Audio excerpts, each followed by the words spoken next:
Hi everyone, it's Miss McFadden here, and this week we are looking at how to answer the significance question for your GCSE Power and the People AQA for paper 2.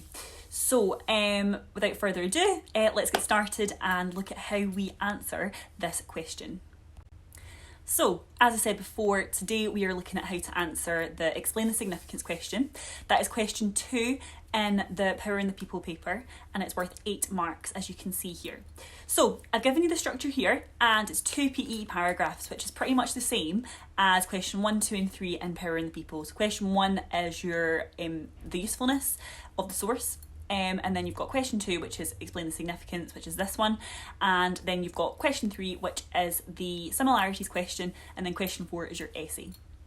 So just as usual, 2 PE paragraphs. I'm going to give you an example, a model answer for the English Civil War, which I'll show you at the end of the lesson. And for this question, you need to give 2 PEEs and 1 long-term and 1 short-term factor. Okay, so your long-term, I'll start with short-term. So your short term is how it affected people at the time, or how it affected people within maybe the 10 years or so after the event. So how it affected people there and then, okay?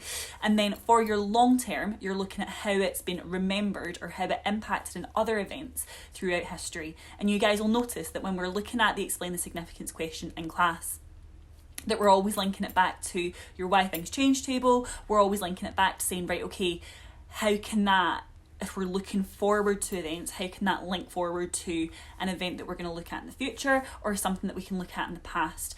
And that's always why we kind of introduce the significance question with the Magna Carta, because the Magna Carta that was signed in 1215, that's something we can kind of refer back to throughout the whole unit when we look at medieval, when we look at early modern.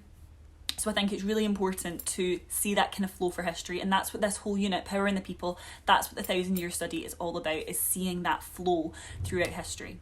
Now, you can see here, my shoulders covering it up, you can see here I actually went on a training course for this about a month ago now. So a little top tip for you is that for this question, whichever the question is asking you about, whatever event or time period it's asking you for, you can actually get 2 marks for your knowledge about the event. So that's really, really good. So if you're not even sure about what the significance is, the long term, the short term, if you kind of say what has happened or what happened in that event, you're going to get 2 marks. So that's 2 marks that you didn't necessarily have before. And then you've got your 6 marks for significance, okay? On that training as well, so in class we have been saying 1 long term, 1 short term. When I was on that training, the women did say go for a 3rd one for insurance if you've got time. However, Mr. Musad, myself and Mr. King, we always say to you, focus on those big markers, focus on the 16 marker for your force bag, and then also on the Norman paper for your 16 marker at the end of that as well, because that's obviously in the same paper. But it's just good practice for going through all the different events that we're looking at. Try and know 1 or 2 1 or 2 long term or 1 or 2 short term for each event, so that you're fully prepared for this question. So now I'm going to show you a structure of how to answer this. Now, I did mean to mention on the last slide, to get level 4, which is 7 or 8 out of 8, you need to have 1 long term and 1 short term. So just as a rule, remember that, but I know that you guys are really, really good at that when we've been doing our remote learning, and it's been in our 5-a-day starter tasks. You guys have been really, really good at when we say, how do you answer the significance question? You guys are really hot on that. So I'm not going to drill that home too much.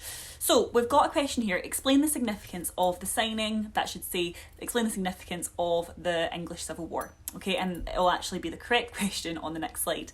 So as I said before, 1 long term, 1 short term, and then you need to link to the wider historical picture.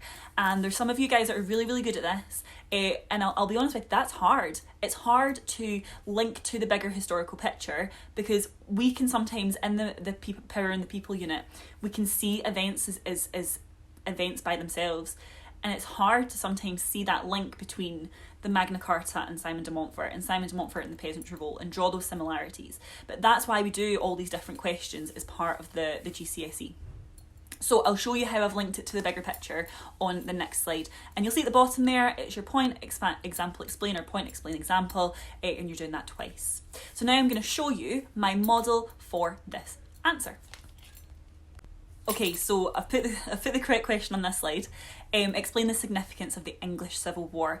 Now I do just want to mention as well, I've mentioned to my classes before, that your English Civil War, that can also be known as the English Revolution. So just don't get confused if you see that in the exam, or if you see that in worksheets or whatever, if it's in a YouTube video. English Civil War and English Revolution are very, very similar.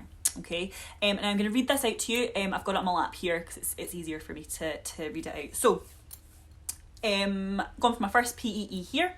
So one way in which the English Civil War was significant in the short term was that the king was beheaded after his tyrannical behaviour relating to his belief in the divine right of kings. He had ruled without parliament for 11 years, which added to tensions with Scotland and also religion. This led to the Civil War and the public execution of the king.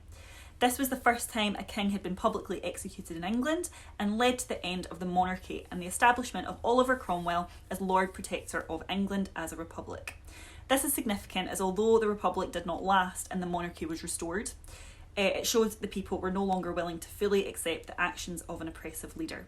So, although you can maybe say that as linking to the bigger picture and it as a longer term, Cromwell's rule of England didn't last.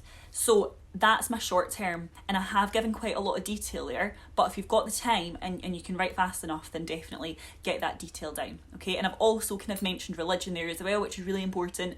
We know that religion is super, super important in the medieval and early modern parts of the unit.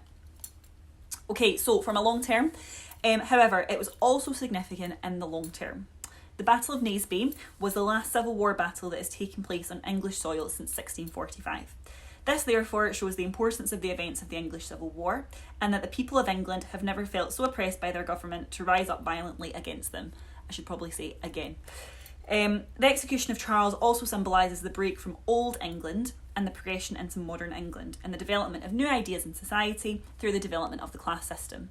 Now I could actually have taken that a teeny tiny little bit further and mentioned the New Model Army, and mentioned that the people who were in the New Model Army were people who were promoted through skill, who were from a lower down part of society, that helped then develop this idea of the social class that we look at in the 19th and 20th century that's in the Victorian times. So rather than going from the feudal system, you're going to your working class, middle class and upper class structure.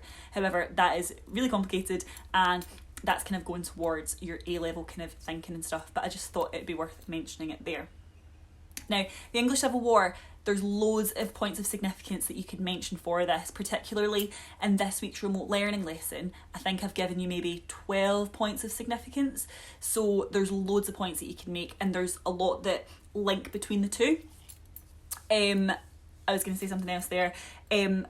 And you can also say, so when I spoke about in the short term that it didn't last as a monarchy, you could then even, if you wanted to turn that into a longer term factor, you could then link it to the instatement of William of Orange and the Glorious Revolution, which happened later on as well. So there's loads that you could link it to here, and that's why these events have been chosen by the exam board, is because they all do link and there are similarities between them.